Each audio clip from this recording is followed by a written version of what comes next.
Ghost of Yotei is a vast, sprawling adventure with one of the greatest protagonists in gaming. While some dated climbing segments and a nagging sense of artificiality prevent it from reaching perfection, Sucker Punch's historical action-adventure RPG is a must-play revenge fantasy. It's all about the little things that make an RPG shine. Pausing to appreciate a good view, like a herd of horses running in the shadow of Mount Yotei, kicking up wildflower petals as they gallop. Shakily recomposing yourself after a tough fight, your brain still processing the fact it's over. Starting out on a specific quest, only to find yourself in a forest several miles away because a storyteller you met on the road mentioned rumors of a nearby samurai armor. These moments are our reasons for playing. The stories you tell your friends, hoping they'll get the game and come back with tales of their own. Ghost of Yotei is almost obsessive in the way it sets up these anecdotal adventures, with an open-ended world that's been designed for spontaneity.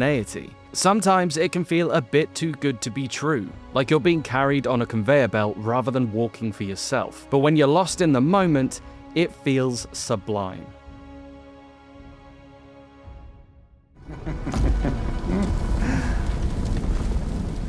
Who are you? Set a little over 300 years after Ghost of Tsushima, Ghost of Yotei follows Atsu, a wandering ronin returning to her home province of Ezo. Her goal is to hunt down and kill the Yotei Six, a group of masked warriors who slaughtered Atsu's family when she was a small child. Yes, elephant in the room, this treads remarkably familiar territory to February's Assassin's Creed Shadows, which also told a story about seeking revenge against a shadowy masked cabal earlier this year. But it's a fleeting resemblance, with Ghost of Yotei keener to dig into the humans behind the mask rather than what they represent. Though each of the Yotei Six are explored and given enough screen time to shine as villains, Atsu is the star of the show. A 17th century Clint Eastwood, Atsu is charismatic yet quick to violence, and there's a spaghetti western viciousness to the Ronin, with killing and her sense of justice being inexorably tied. Sucker Punch doesn't soften or pull away from the ugly side of that nature. In one scene, she takes grim satisfaction in shooting and then beheading a soldier who killed a family of farmers, and by doing so, it sells the hard-edged Ronin revenge fantasy, making Atsu more magnetic than even Ghost of Tsushima's Jin Sakai.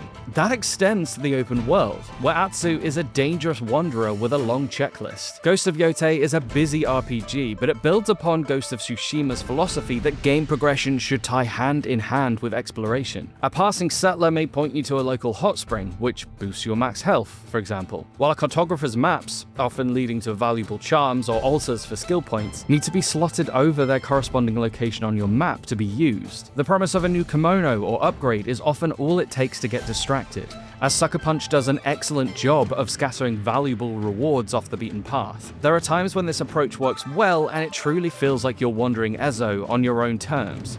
I've frequently caught myself stepping away from the main quest to spend time bounty hunting, enjoying the leisurely hunt for my target just as much as I enjoyed taking them down in combat. I'd often let myself be distracted, whether that be stumbling upon a side quest, following up on hints for nearby bamboo strikes, or fighting fellow bounty hunters who are after the money on Atsu's own head. And on a few occasions, I even forgot about whoever I was meant to be looking for. Here, Ghost of Yotei lives up to its sprawl, but it doesn't always manage to bring you into the world as thoroughly as it would like. While the RPG makes all the right decisions on paper, there's an overbearing sense of being too meticulously curated, of an illusion that you're off the tracks, when in reality the rails are just painted into the scenery. There's too much purpose in, say, the way passers-by stop at Atsu's camp to mention a nearby wolf den, especially when the same lines begin to repeat, or a golden bird leads you precisely to a skill point. It's theme parky, and you can tell when you're being moved between rides. By pointing its finger too much, Ghost of Yotei ironically takes away from that feeling of discovery, aiming for, but not quite hitting, the effortless discovery of The Legend of Zelda Breath of the Wild and Red Dead Redemption 2. But those are lofty comparisons.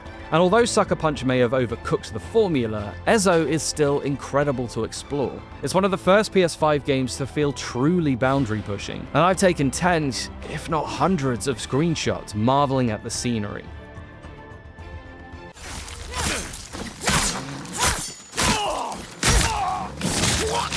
In combat, Ghost of Yotei sheaths its freedom for unforgiving precision. Atsu trains with 5 melee weapons over the course of the game: katana, dual katanas, kusarigama, odachi, and yari. and you're expected to switch between them fluidly in battle. Her ball and scythe Kusarigama quickly overwhelms shield-wielding enemies, for example, while the Yari, a spear, in turn breaks through the Kusarigama. Each blade counters another, turning Atsu into a weapon-wielding whirlwind. It's a thrill to feel like you're fighting well, using the Odachi to cut down a larger foe, rounding on their spearman ally with a fury of dual katana blows, aiming a quick pistol shot at an archer even as your hands reach for the Yari. Certain moves can disarm Atsu, forcing you to either draw something else or panic dodge to wherever your swords landed. But Atsu has her own disarming strike, and can throw discarded weapons for massive damage. This emphasis on reactivity means even straightforward fights seem like tightly choreographed action sequences. With so much to stay on top of, slipping up can be very punishing. Glancing at your health or matching your opponent's weapon change can mean missing a vital parry warning, especially in boss fights or battles where Atsu is massively outnumbered. The difficulty gets intense. Expect to die often, even on regular difficulty. But those stakes mean the moment-to-moment satisfaction of doing everything right never goes away, particularly during breathless boss fights against the Yotei 6. My only issues with combat are more to do with broader pacing issues, particularly in the main quest. At times, you'll be thrown from one room full of fodder to the next, with too many fights feeling like unnecessary padding. That pales in comparison to the frankly ludicrous amount of drawn-out climbing sequences you'll endure, mindlessly hopping from one white-marked rock to another. Likewise, there are far too many instances of having to awkwardly keep pace with a walking NPC, or pausing to boost someone up a ledge, and it's all glaringly gamey. These are strange, dated quirks, and often makes Ghost of Yotei seem like it's running on fumes, unsure of how to move itself forward. Other areas of the game work so hard to bring you in. The DualSense controller gets a real workout here.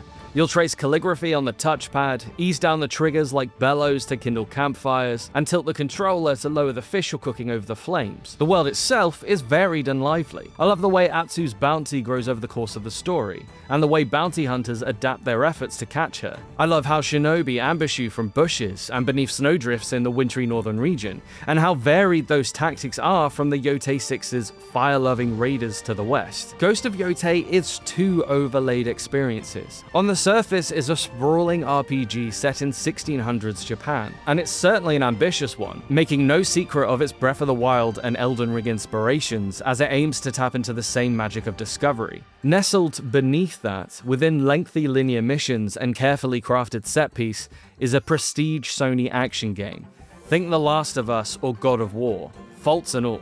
It's a strange blend, and the result is louder than its predecessor. Yes, Ghost of Yotei could be subtler in the way it encourages discovery, and yes, you can almost feel its hand on your chin as it turns you to look at something. Though the magic of discovery here feels manufactured, Ghost of Yotei is a magnificent RPG, capable of making entire weekends disappear in its spell. It wants you to wander free, to pick a point on the horizon and ride with the sun to your back. And you should. We give Ghost of Yotei 4.5 stars out of 5. So, will you be picking up this new action-adventure epic? What are your thoughts on the Ghost series as a whole? Let us know, and stick with GamesRadar for the latest on the greatest games of 2025.